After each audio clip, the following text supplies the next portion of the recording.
Build up to Black Friday with savings all month long at Lowe's. Get up to 50% off select major appliances, plus take an additional 10% off when you buy select major appliances. And don't wait to pick up holiday inflatables under $20. Don't wait to save, in-store or online now, because Lowe's knows deals. Valid 11/6 through 12/4. Cannot be combined with additional discounts. See Lowe's.com for details and qualifying items while supplies last. You're listening to the Archaeology Podcast Network. You're listening to the Great Plains Archaeology Podcast. Join me as we uncover the rich histories of North America's Great Plains, exploring the latest archaeological discoveries and past cultures that shape this storied region. Welcome to the podcast.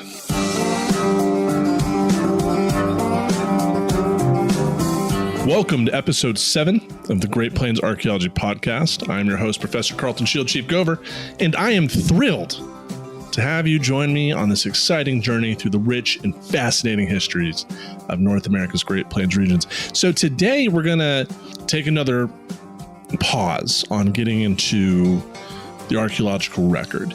In the last episode, episode 6, I talked about being at JAGFOS, the Japanese American German Frontiers of Science Symposium in Kyoto, Japan, in which I talked about some of the work that I presented and the theme of, I mentioned Indigenous archaeology, but I never explained it.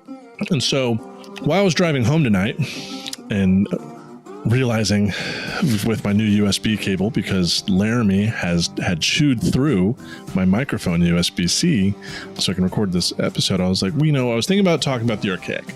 And then thinking about at the episode from 2 weeks ago, episode 6, I was like, I never explained Indigenous archaeology and why that matters and its roots in Great Plains archaeology. And so I really wanted to take that time today to talk about Indigenous archaeology in today's episode and what that meant. And so what is Indigenous archaeology and what makes it separate? Well, I'm sorry if you can hear Laramie, she is not happy about things. And the official definition that a lot of us go with comes from an archaeologist out of Simon Fraser University, Dr. George Nicholas. And in an article in 2008, George Nicholas describes Indigenous archaeology as an expression of archaeological theory and practice in which the discipline intersects with Indigenous values, knowledge, practices, ethics, and sensibilities, and through collaborative and community-oriented or directed projects and related critical perspectives. That's a lot to distill. And so there's another simpler definition that comes from George Nicholas and Nicholas and Andrew in 1997. Indigenous archaeology is an archaeology that is with, by, and for Indigenous people. And that more importantly, Indigenous archaeology, these are a collaborative, community-based approach in archaeology. And so how did this show up? Because Indigenous archaeology really doesn't appear in the literature until the late 90s. And it is because Indigenous archaeology, and archaeology that's with, by, and for Indigenous people, it is not a consultation. It is a collaborative project with Indigenous peoples. So you don't have to be Indigenous to practice Indigenous archaeology. You just have to make sure that Indigenous people are present throughout the entire project. They are equal collaborators. They have equal power. It is an equitable relationship. And it culminates here in the United States in 2 threads. So the first being changes in archaeological praxis. So in the history of archaeological theory and method, there are 3 primary paradigms within the field. And what I mean by that is professional archaeology doesn't really exist until the early 20th century with the cultural historic approach, practiced roughly between 1910 and 1960. And what the cultural historical approach in archaeology was that it was archaeologists investigating material culture to define historical societies into distinct cultural and ethnic groups. So this is like a lot of archaeology during this time is done during the Great Depression with WPA projects and CCP projects, Civilian Conservation Corps, CCC, Triple C. And so there's these professional archaeologists at universities and state institutions that were going out with like armies of farmers to excavate for infrastructure projects during the FDR. A little sniffly, it's getting cold here in Kansas. And they were really doing a top-down approach in which they were trying to tie modern indigenous people back to the archaeological records. Their focus was looking in the archaeological record and trying to tie them to groups. But things change starting in 1958, but it doesn't take hold until the 1960s, with archaeology going from this cultural historical approach into what's called the processual approach, new archaeology, really championed by Louis Binford and others during this time, in which they really promoted archaeology being a capital S science. It is problem-oriented, multidisciplinary, and methodologically innovative. Archaeology was a science, and when that occurred, the archaeological record in the Americas became a case study for understanding human behavior, in which hypotheses were postulated and that they were then tested within the record based on the recovered archaeological material. And so it's still within the realm of anthropology, but archaeology is changing. That's not necessarily connecting modern indigenous people to the record. It was very much in the context of like trying to understand human behavior and what was happening at sites. So it became about understanding human behavior rather than tying indigenous people to their history. And then again, there's this change in the like mid to early 1980s, what's called the post-processual approach. Personally, I call it a critique. And what folks like Hodder at this time were doing, were saying like, hey, processual archaeology is great. However, we need to remember that people aren't numbers and that humans do not belong strictly to best approaches, best practices, and modeled behavior. There's still culture, and how do we understand culture? We need to remember that archaeology is that archaeology is a subfield of anthropology. Where's the culture? Where are these systems that aren't necessarily being talked about because there's no material component? So it's really emphasizing post-processual archaeology, that is, emphasizing the subjectivity of archaeological interpretations, then the role of culture, social context, and individual agency in understanding past societies. And this is a spectrum. So, I mean, like, processual archaeology hasn't been completely negated. I look at post-processual approach rather than like its own subdiscipline, but as like a critique, and then remembering like, hey, we still need to do science. Like, we can't just be making things up. There needs to be a core to our field, but we need to be answering qualitative questions with quantitative data. That's my personal approach. So people oftentimes lump indigenous archaeology as an outgrowth of post-processual approach, because under the post-processualism, that's when you get like gendered archaeology and a bunch of other things where it kind of spreads out. We're looking at humans in different ways. And so even though indigenous archaeologies is coming out in the literature, and in the 90s and more indigenous folks are becoming involved, it's not really because of the post-processual. It's a big part of it, because in the 80s, it created an atmosphere in which indigenous archaeology could exist, but you still need indigenous people and non-indigenous academics being accepting of indigenous people being present in the field. And that's where that second thread of where indigenous archaeology stems from comes in. And that's more of a legal question, right? So American Indian religion was outlawed. It was illegal in the United States up until 1978. So America, land of the home, land of the free, home of the brave. Indigenous people couldn't practice their religion until 1978 with the passage of the American Indian Religious Freedom Act. When that gets passed, partly due to activism on the side of the Red Power movement and AIM, which is the American Indian movement, activists pressuring during a time of social unrest in conjunction with the Black Power movement, civil rights. You had AIM and Red Power creating social awareness. And on the opposite side of that same thread, you had the lawyers, the Native American Rights Fund. You had the legal folks who were then in the courts of the conquerors, as Walter Echohawk refers to it, creating that change institutionally. And you needed both, right? And so this is how we get the American Indian Religious Freedom Act. Out of that, because without ARFA, the acknowledgement that Indigenous people have religion and that there's material culture and related to that religion, you don't get Indigenous archaeology, because it's because of ARFA that leads to the Native American Graves Protection and Repatriation Act of 1990. And that's when a law that stipulates, hey, sacred and ceremonial objects belonging to Indigenous people that are in federal repositories and museums or federally funded repositories, museums, and institutions, they need to go back.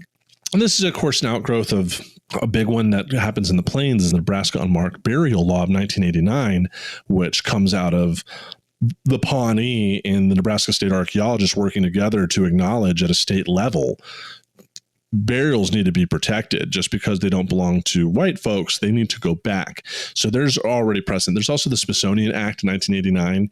NAGPRA does not apply to the Smithsonian because there's the Smithsonian Act that had already kind of jump-started it within the Smithsonian level. So there's this legal atmosphere that is, one, acknowledging that Indigenous people have the right to practice religion, and then two, they need their sacred and ceremonial objects back. And that happens in the 90s. And because of that, while archaeology is going through this critique and this reawakening of, like, we need to do anthropology, we have a federal law that's now enacted that is jump-starting institutions to collaborate with Indigenous people. So NARF hires the Native American Rights Fund out of Boulder, Colorado.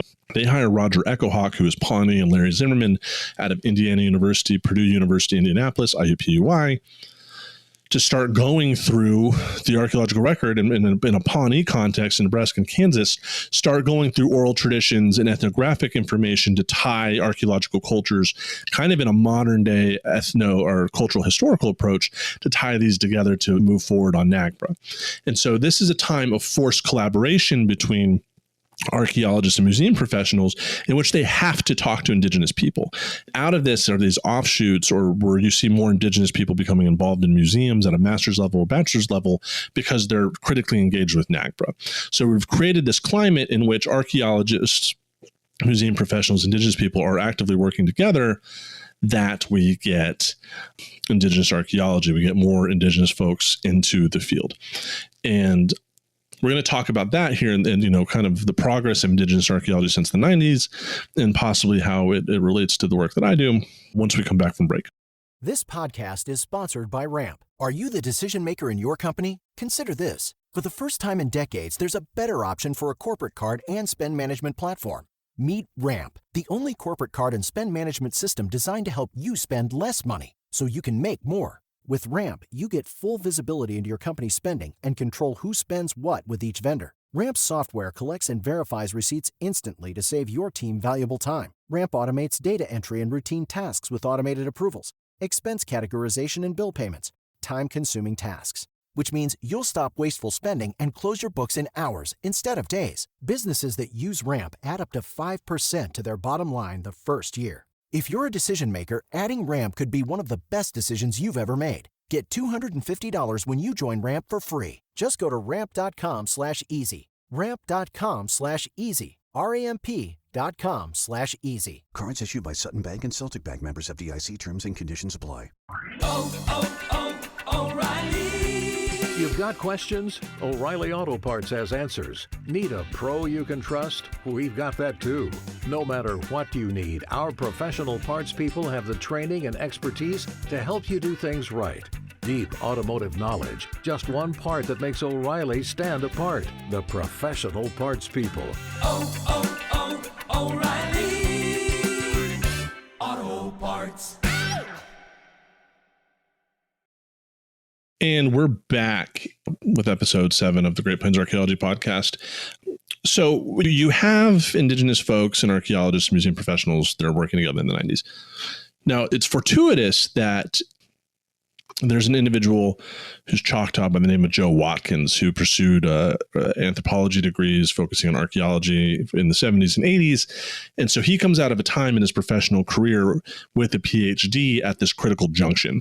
And so he begins writing about Indigenous archaeology. George Nicholas is involved in this. And so they're just predisposed to being at the right place, right time in the profession to then pioneer this model. And so this isn't to say that anthropologists haven't been involved in, or Indigenous people have not been involved in anthropology. Famously, Find Laurier Jr.'s sister was a cultural anthropologist. There are like a lot of cultural and linguistic Indigenous folks, not many archaeologists. And so in the 90s is what I refer to as like forced collaboration through NAGPRA. And it's not until the 2000s where we start seeing Sonia Adelaide and a couple others where we start seeing Indigenous archaeology really in the literature and it being talked about in a serious way and advocating for collaboration with Indigenous people and bringing more Indigenous people into the field and getting them tenure track positions to teach Indigenous archaeology. And in the 2010s and 2019, we have kind of the second wave of Indigenous archaeology with like, Sarah Gonzalez, Keisha Supernaut, and they start writing very theoretical literature on Indigenous archaeology. A lot of this is coming from Canada at the time, which, Canada does not have NAGPRA. So anybody listening to this podcast and they ever go to a Canadian museum, be aware there is no NAGPRA equivalent. I was at the Royal University in Toronto and they had babies' moccasins that were beaded at the bottom. And for those of you who know, that didn't sit well with me. And so we're getting more Indigenous folks involved in the field. The Society for American Archaeology has the Committee of Native American Relations in this time. It is becoming keenly aware that more Indigenous people are needed because it's not only just like we should do this because of NAGPRA, the field begins to realize collaborative research with Indigenous people in which Indigenous knowledge is utilized to develop hypotheses and test the record changes how you interpret the archaeological record, but also creates more holistic interpretations. You get better results, right? Rather than just kind of like shooting in the dark based on previous excavations that by and large were very much biased towards previous excavations in the 30s and 40s. When you bring in a whole new set of data that creates frameworks for your expectations, you get different results. And so we're seeing this. And so, I came into archaeology in the early 2010s. I think my community college course was 2011, 2012, in which an archaeologist, David Clark, noticed me and was like, you need to be in this field. And so I went through my upbringing during the 2010 times where it was becoming more acceptable for Indigenous people to be in the field and wanting them, which then culminated in my PhD in the early 2020s. Really, my work is far more quantitative. And I don't know if I talked about it on this podcast, me and Emily Van Alt's two co-edited an edited volume on Indigenous archaeologies called Indigenous Archaeology, Putting Theory into Practice, highlighting a bunch of up-and-coming Indigenous scholars who it basically is a methodological framework for how they did their Indigenous archaeology. So we're in this point that I think in this third wave of Indigenous archaeology we have these amazing aunties and uncles who have paved the way for us in this field.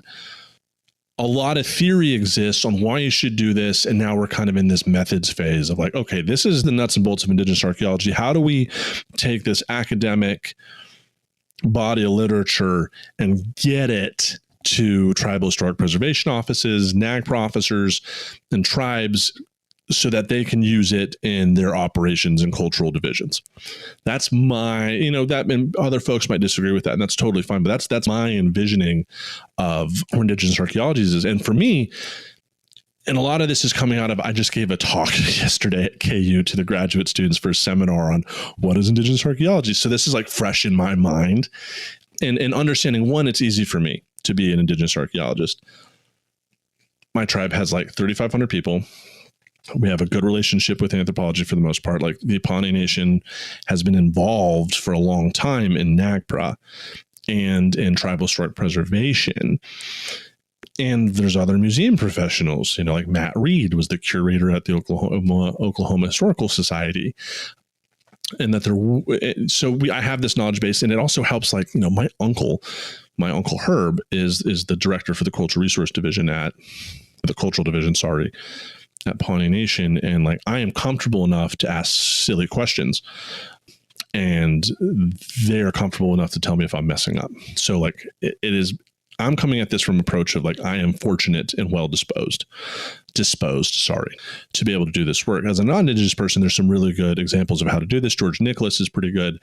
But if you're like interested in this body of literature, of course, I recommend Indigenous Archaeology, American Indian Values and Scientific Practice by Joe Watkins from 2001. Collaborating at the Trowel's Edge, Teaching and Learning in Indigenous Archaeology, which is an edited volume by Stephen W. Silliman in 2008. Archaeologies of the Heart, 2020, edited by Keisha Supernaut, Jane Eva Baxter, Natasha Lyons, and Sonia Adelaide. Big names, huge people, and then like shamelessly promoting Indigenous archaeology, putting theory into practice by me and Emily, edited by myself, Carlton Shield Chief Gover, and Emily Van Alst. And if you are a tribal nation or within a cultural division, TIPO or NAGPRA officer, if you reach out, we have a deal with University Press of Florida, who published the book, to get you free PDF copies of our book. And the reason we were able to do that is because UPF published a book that didn't go so well. That was very anti-NAGPRA, and they realized they messed up by doing that, so they gave us a pretty sweet deal. So that's a lot of me just like talking. And how does this all relate to Great Plains archaeology? I've learned as a Pawnee person, and getting to know more tribes and tribal nations, that a lot of Great Plains tribes are pretty culturally intact. The Pawnee Nation especially, like culturally, we still have a lot of stuff, and our oral traditions, and especially with the American fetishization of the American West through time, that there's a lot of ethnographic records from the 19th century and early 20th century, like wax cylinder seals. Like there's a lot of information that is available that was recorded. And a lot of those tribal nations are intact culturally and otherwise, that our oral traditions are readily available to be utilized and to be, I want to say utilized, that's a dirty term in this context. There's readily available oral traditions that can be used or asked to be used in guidance to understand the archaeological record. And so, something that I've always wanted to do is develop a Central Plains Indigenous Archaeological Center is not the right term, but I want to bring like the Iowas, the Pawnees, the Osages, Omahas, Poncas, Sac and Fox, some of the Apaches, like the groups from Kansas and Nebraska and the Missouri River side on the western side together to be like, let's share oral traditions, because like we all have a piece of this puzzle, and let's collaborate to understand what was going on here. Like I know a very Pawnee perspective of Nebraska and Kansas, and I don't know much what the other tribes think or say, because like I am within the Pawnee system, and I just want to create that. So, and train and work with other Indigenous archaeologists from the plains. It's very lonely for me. Not to say that there's not other folks. The Iowa have some incredible folks like Lance Foster, Masters in Archaeology. He's fantastic. I call on him a lot, and he has been a fantastic mentor. So the Plains region, we're very fortunate, and a lot of also, not all the tribes have the same, especially a lot of tribes in the plains don't have the same like cultural taboos around the dead and the archaeological record that some other tribes do, like looking at the Southwest or in Florida, that we have an environment for it to be fostered. And it's really pushing this narrative that like archaeology and anthropology are not the devil science they used to be, and they're very opening and welcome to Indigenous people. And having more Indigenous folks involved not only isn't just good for the Indigenous nations, but when you have more people present within a group, right? You create cohorts of people in communities in which like non-Indigenous folks have a friend who is Indigenous, who is in anthropology, that they can ask those silly questions to, rather than having like anxiety lock when their professor's like, I've never spoken to an Indigenous person in the field of my life. How do I contact a TIPO or NAGPRA officer, right? So it's all about community building, not only in the research, but in the education and teaching itself on both sides of the spectrums, teachers and students.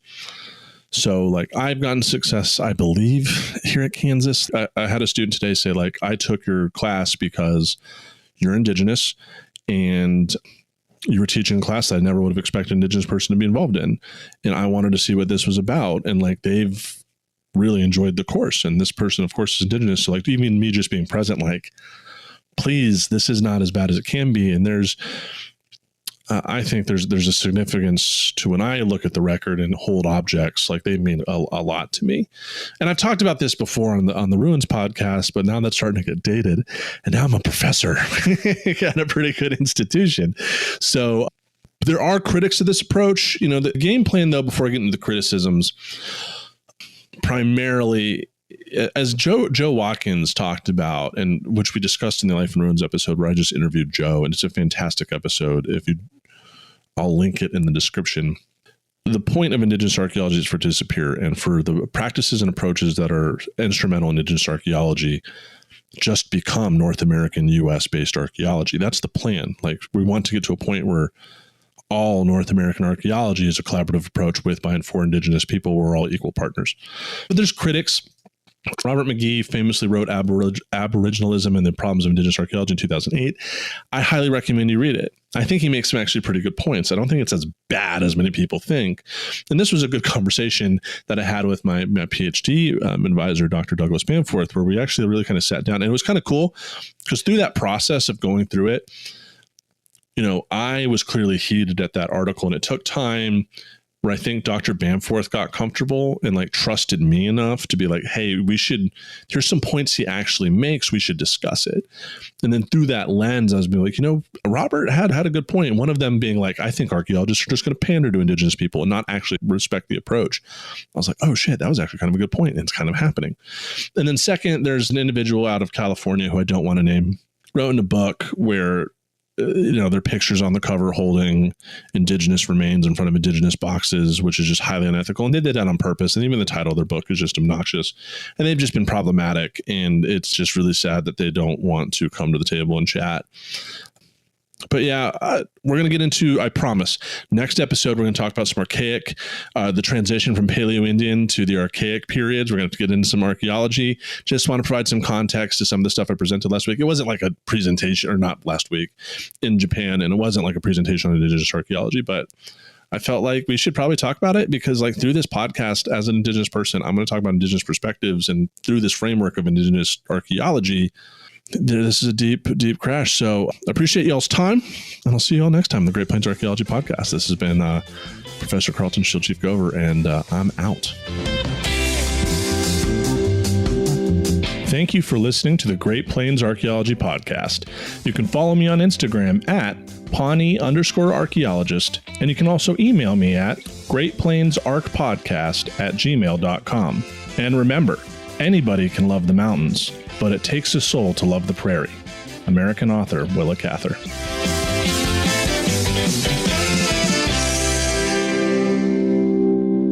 This episode was produced by Chris Webster from his RV traveling the United States, Tristan Boyle in Scotland, DigTech LLC, Culturo Media, and the Archaeology Podcast Network, and was edited by Rachel Roden. This has been a presentation of the Archaeology Podcast Network. Visit us on the web for show notes and other podcasts at www.archpodnet.com. Contact us at chris@archaeologypodcastnetwork.com.